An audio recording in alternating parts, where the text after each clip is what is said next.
What is up, everybody? This is your guy Kalai, and welcome back to Budget Buys. And yes, I know it's been a good couple of months since I've made a video, but this time the accidental hiatus is for good reason. I spent most of that time hammering out the details on a couple of keyboard-related DIY projects I'm working on, and they have yielded fruit. And no, I don't mean the little 2% keyboard.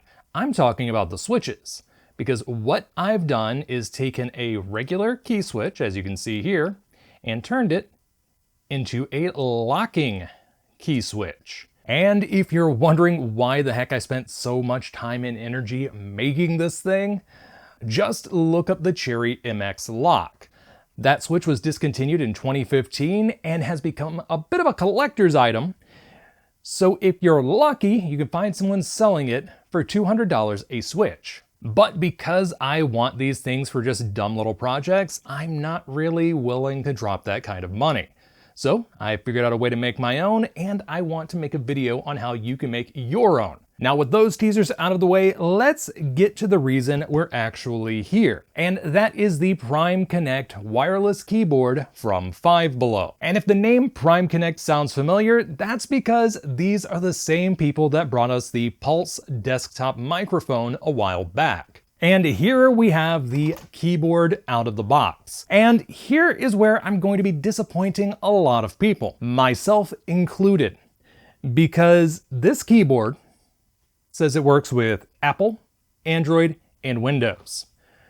And when Windows is mentioned, that means one of two things. Either there is a wired option, which, nope, there is no place to plug a USB cable in on this thing, not even to charge it. It actually uses AAA batteries. The other thing that could mean is that the keyboard comes with a 2.4 gigahertz wireless USB dongle.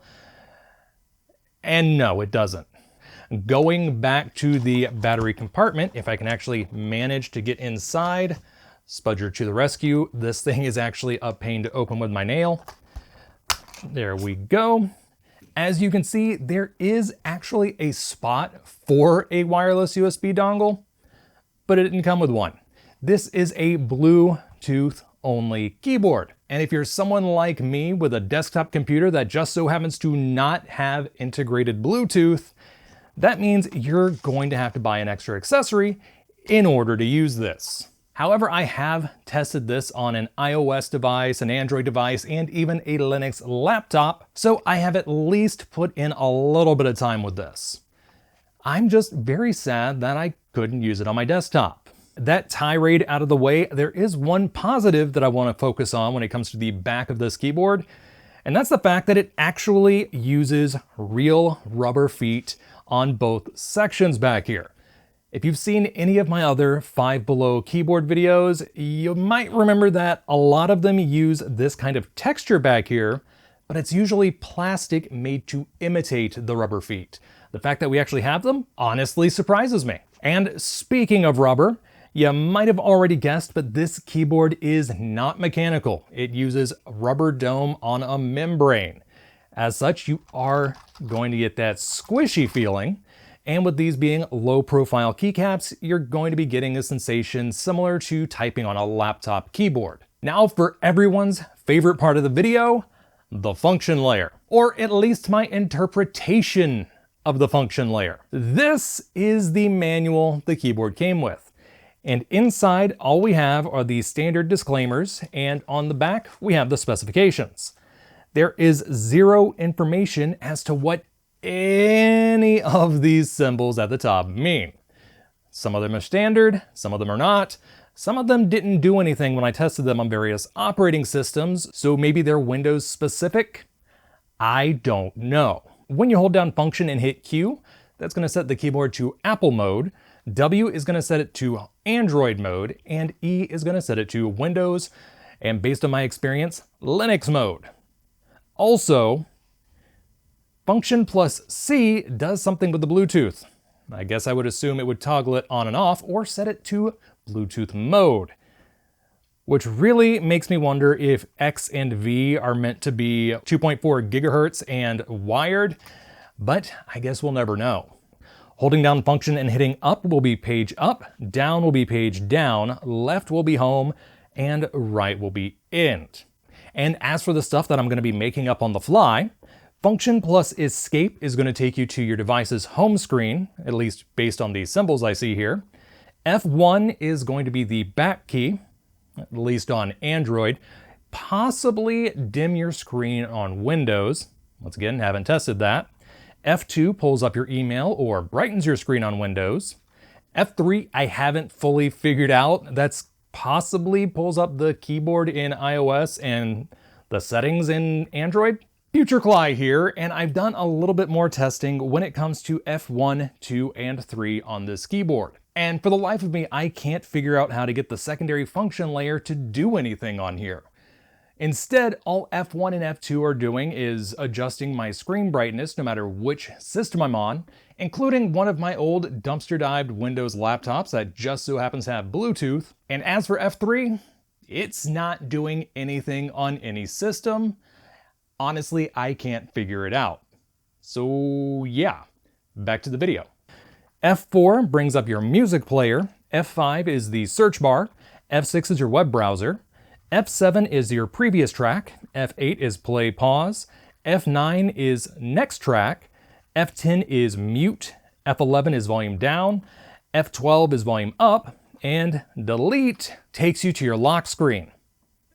Annoyingly, this also happened on Linux, and I had to log back into my computer.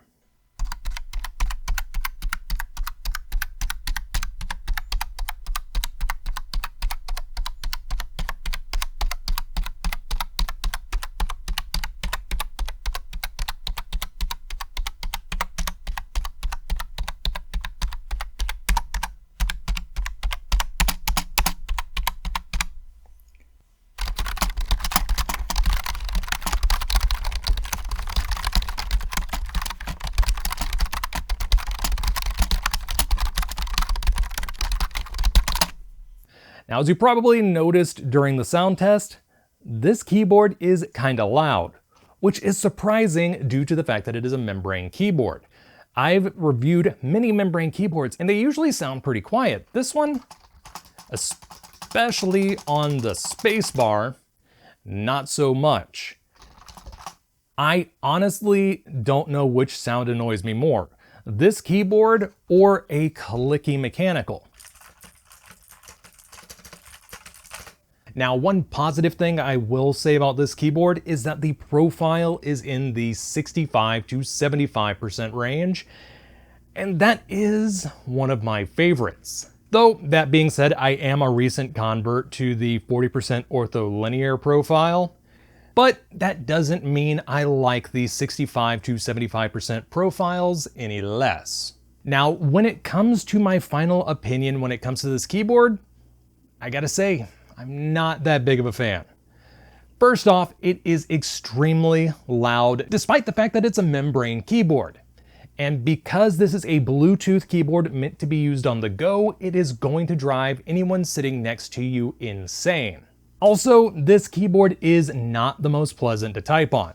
Not only are the keys really squishy, which kind of feels a bit squishier than your standard membrane keyboard, but the plastic that's used to make the keys isn't doing it any favors. The keys have a slight texture that feels pretty funky, which is kind of funny because I do like that texture on PBT keycaps, but it just doesn't replicate it here that well. And yet, after piling on all of those negatives, at the end of the day, this is still a $10 compact Bluetooth keyboard. And you can do a lot worse for a lot more. So if you find yourself absolutely needing a Bluetooth keyboard for your Apple or Android device, maybe it's not a bad idea to pick this up. However, if you're looking for a compact keyboard for Windows and it doesn't need to be wireless, give this a pass. Instead, grab the $10 65% keyboard from Bassjacks, also sold at Five Below. I have a full review of this up already, which I will link in a card up above. Now, I think I've covered pretty much everything when it comes to this keyboard, so I'm gonna get back to work on the video for those key switches, and who knows, maybe a review of some new Five Below keycaps. So until next time, this is your guy Kalai, signing off.